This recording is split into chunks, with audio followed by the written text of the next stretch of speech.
Hello again, it is Attila, the lead battle designer for Ancient Empires, and I'm here to show you the second of the battles I played, in which the AI actually used reserves pretty well and were pretty intelligent with it, which really surprised me. If you missed the first one, I will put a link at the end and in the description, so go and watch that.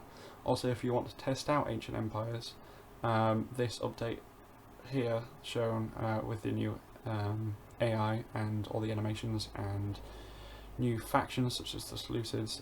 It also have other factions such as Rome and Carthage and Numidia and some Arabian kingdoms like Nabatea. Then go into the hosted mod forum for Ancient Empires on the Total War Center and go to a thread called open test.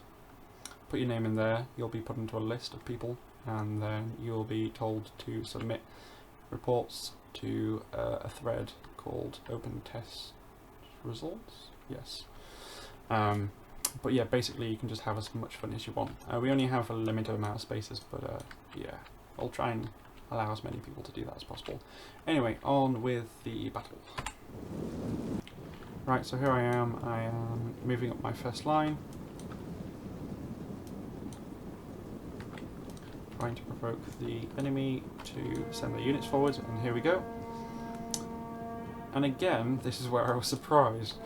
They didn't just send their entire front line at me, they sent the exact amount of units that I had in my front line to combat it. Yeah, not something you usually expect. In fact, not only did they do that, but they actually sent one around the sides. Again, don't know why. Oh, I guess they sent one around the side, so they moved that one back to the reserves. Because I guess they just thought that one was enough to combat it. I don't know. Here you go, the hoplites. As you can see, the hoplites are in a little closer formation. They try and kind of stay in the same formation. Doesn't always work because the Attila formed attack isn't as good as the Rome 2 one.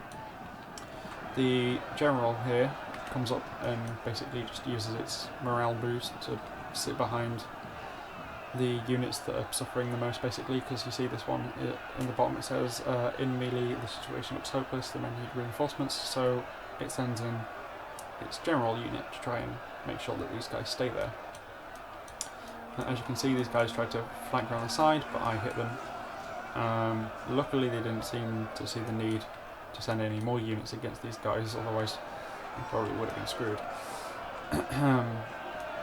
Sending my second line in a bit closer, and then I'll speed it up again, just because nothing really interesting happens right now.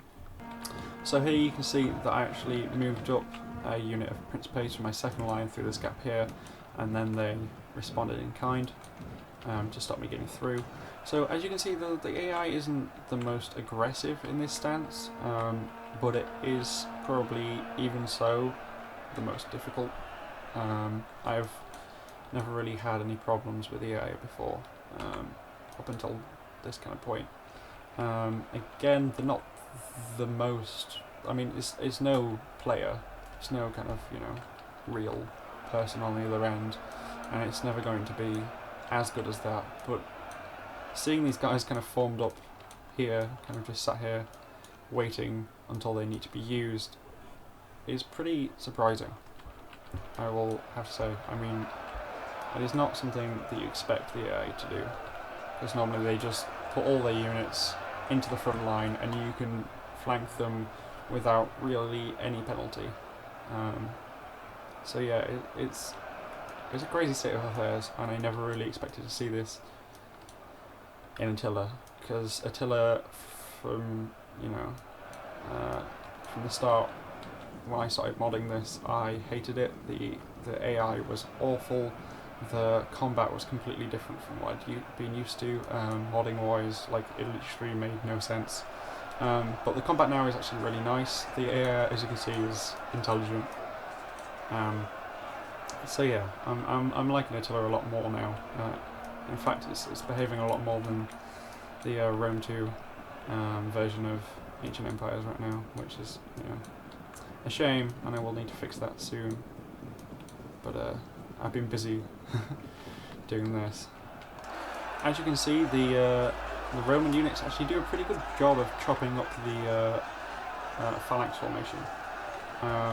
And this, you know, it makes sense in the way that the Romans fought. It did actually happen quite a lot. If you have your phalanx formations against other phalanx formations, they do tend to stick together. So it's quite a nice way of showing how the kind of flexibility of the Romans managed to kind of punish the hoplite formation. So it's quite cool to see. Which is why the kind of like later Carthaginian troops don't actually have formation attack, and they also are armed a lot more like the Romans, but actually probably better than the Romans. Here I decided to see how the AI actually reacted to being offensive, and the moment my units broke, or at least I kind of pulled them back, so kind of made them break, the AI immediately sent a ton of reserves in to to attack my units here, which were, you know, open. But seeing as these guys didn't actually rout, and they seem to have some sort of kind of second thought about attacking these guys, a few of them routed already, so I think they just thought that it wasn't the best idea, and they kind of reformed two of their units here. And seeing as these guys aren't really causing any threat right now, they just decided to stay put. Here they are sending another unit forward.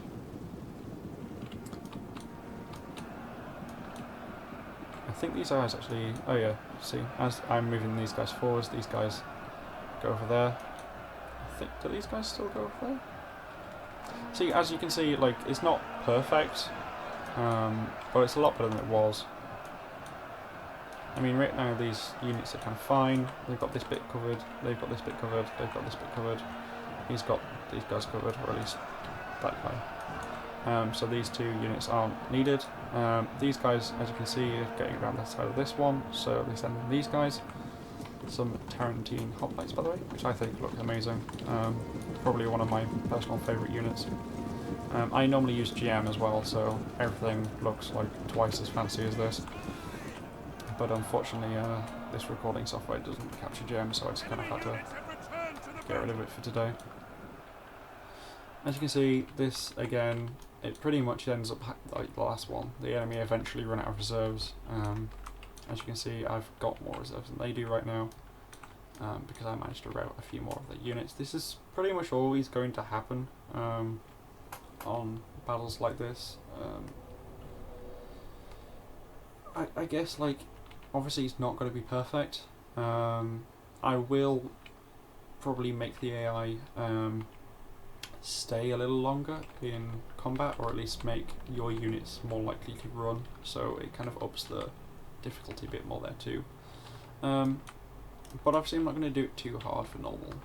You still want to be able to win battles, of course. But it'd be nice to have an actual kind of challenge during your battles here. Also, I was thinking this kind of defensive formation here, that they, you know, where the AI uses reserves and does things like that. I'll probably reserve for kind of organised forces, I guess. Armies, yeah, that makes better sense. So things like barbarians, you know, kind of Celtic and Britannic armies will kind of use the default offensive kind of formations, I guess, or kind of like AI structure. So basically they'll just charge. So they'll be a little easier, but because they're Britons and Celts and stuff, things like that, they have a bit more of a charge impact, so they will be a little heavier on the charge.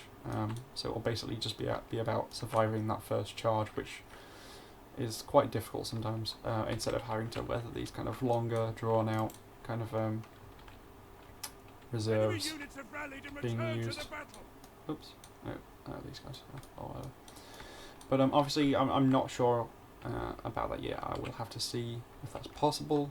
The other battle designer right now is away, which is a shame. I kind of need his help on that. But yeah, we'll see about that.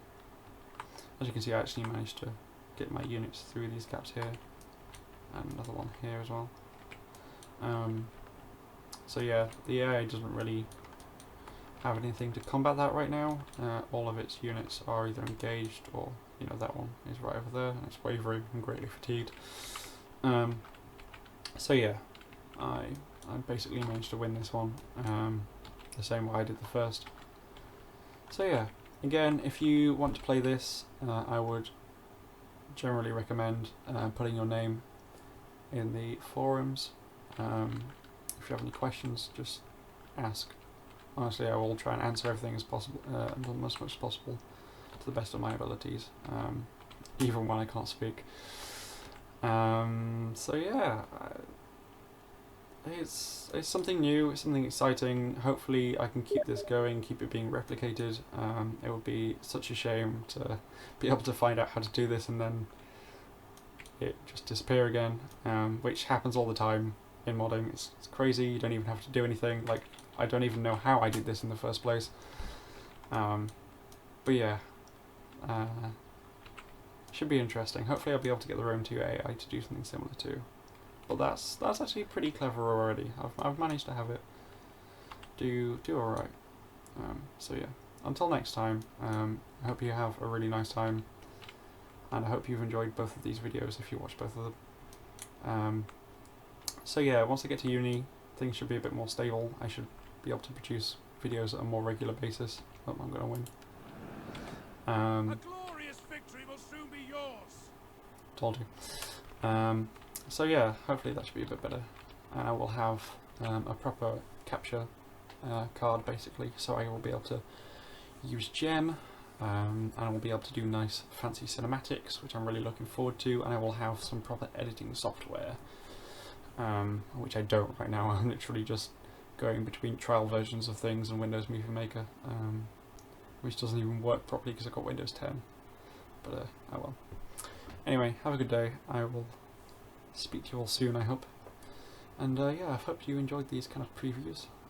I'll probably check out another one before I go to uni, but we'll see.